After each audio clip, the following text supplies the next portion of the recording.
Le football européen s'apprête à vivre un basculement historique. Entre le départ probable de Pep Guardiola, l'offensive monumentale de Manchester United pour Jude Bellingham et le retour d'Achraf Hakimi au Real Madrid, les cartes sont redistribuées.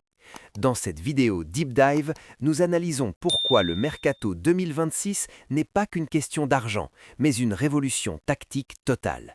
Nous décryptons le système de Michel Sanchez, Gironne, pour City, le projet Alonso Way à Liverpool avec Bastoni et Barcola, et la fin de cycle d'Enzo Fernandez à Chelsea. Statistiques XG, cartes de chaleur et analyse de data. Découvrez comment vos clubs préférés préparent la prochaine décennie. Mesdames, Messieurs, installez-vous confortablement. Ce que vous allez entendre aujourd'hui n'est pas une simple compilation de rumeurs de transfert, c'est le récit de l'effondrement d'un empire et de la naissance d'un nouvel ordre mondial dans le football. Nous sommes à l'aube de l'été 2026 et le sol tremble sous les pieds des plus grands directeurs sportifs de la planète. Imaginez un instant, Jude Bellingham, l'enfant chéri de la Maison-Blanche, celui qui devait porter l'héritage de Zidane pendant 10 ans, pourrait franchir les portes d'Old Trafford pour une somme qui ferait passer le transfert de Neymar pour une affaire de vide-grenier. On parle de 150 millions d'euros. Mais ce n'est que la partie émergée de l'iceberg. À Manchester City, l'ombre de Pep Guardiola s'étire et son successeur désigné, Michel Sanchez, prépare déjà ses valises avec une philosophie de jeu qui va traumatiser la Première Ligue. À Liverpool, Xavi Alonso exige une refonte totale.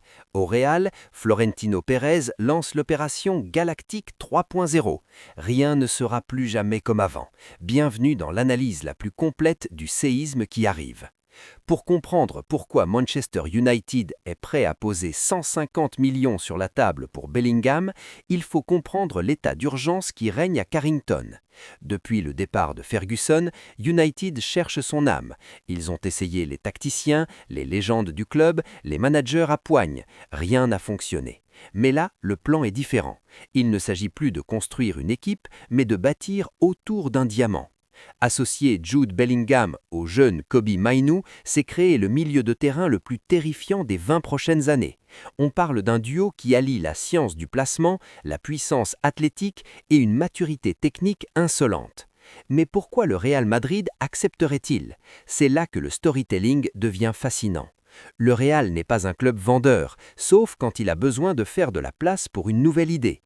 L'offre de 120 à 150 millions permettrait à Pérez de financer 2 ou 3 autres cibles prioritaires. C'est un jeu d'échecs géant où Bellingham est la reine qu'on sacrifie pour mater l'adversaire sur 3 autres cases. Tournons-nous vers l'autre côté de Manchester. Pep Guardiola, c'est bientôt la fin. Et qui pour lui succéder? Le nom de Michel Sanchez résonne de plus en plus fort. Si vous avez suivi la Liga ces 2 dernières saisons, vous savez que Gironne n'était pas un accident, c'était un laboratoire. Michel a réussi à implanter une verticalité agressive tout en conservant une possession de balle structurelle. C'est exactement ce que le City Group recherche. Une évolution, pas une révolution. Michel utilise ses latéraux de manière hybride, un peu comme Pep, mais avec une projection vers l'avant beaucoup plus rapide. Imaginez ce système avec les joueurs de City. La transition est déjà prévue, les réunions clés s'enchaînent. On ne remplace pas Guardiola, on lui succède. Michel est le seul capable de maintenir cette exigence de la verticalité maîtrisée sans que le château de cartes ne s'écroule. Parlons du Real Madrid. Florentino Pérez a une obsession, le couloir droit. Dani Carvajal n'est pas éternel, et le profil identifié est celui d'un ancien de la maison, Achraf Hakimi. C'est un dossier brûlant. Pourquoi? Parce que le PSG ne lâche jamais ses stars facilement. Sous contrat jusqu'en 2029, Hakimi est évalué à 80 millions d'euros. Tactiquement, c'est le chalignon manquant pour Ancelotti, ou son successeur. Hakimi apporte cette largeur que le Real perd parfois quand ses ailiers repiquent trop dans l'axe. De plus, sa connexion naturelle avec Kylian Mbappé n'est un secret pour personne. C'est un transfert qui va au-delà du sport. C'est une question d'équilibre de vestiaire et de puissance diplomatique entre Paris et Madrid. À Liverpool, l'après-Klopp entre dans une nouvelle phase avec l'arrivée de Xavi Alonso. Mais Alonso ne vient pas pour faire de la figuration. Il a posé des conditions claires. 3 recrues pour 3 piliers. Alessandro Bastoni en défense pour la relance courte, Adam Wharton au milieu pour la lecture de jeu et Bradley Barcola pour la percussion sur l'aile. C'est une demande à 250 millions d'euros au total. Pourquoi Bastoni? Parce que le système d'Alonso nécessite un défenseur capable de briser les lignes par la passe, un quarterback en crampon. Bastoni est le meilleur au monde dans ce registre. Pourquoi Barcola? Parce qu'avec la baisse de régime de Salah et Gakpo, Liverpool a besoin de ce profil éliminateur pur, que l'ailier français incarne parfaitement. C'est un Liverpool plus cérébral, plus chirurgical qui se dessine. Pour finir, regardez le reste de l'Europe. Enzo Fernandez veut quitter le chaos de Chelsea. À 99%, il partira. Le Real et City sont en embuscade pour 100 millions. C'est fou de se dire qu'un champion du monde peut être considéré comme un échec relatif dans un projet instable, mais son talent reste intact. Et Newcastle, il prépare une offre de 100 millions pour la pépite Rodrigo Mora. C'est le signal que les Magpies ne veulent plus seulement être des outsiders, ils veulent posséder les futurs ballons d'or. Le marché devient irrationnel, mais chaque mouvement est lié.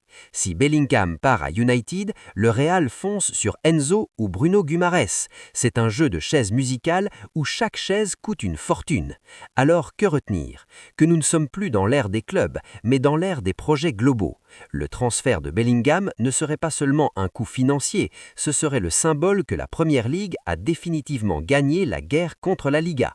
Si Xavi Alonso réussit à Liverpool, si Michel Sanchez prend les clés de City, nous allons assister à un niveau de football tactique jamais vu.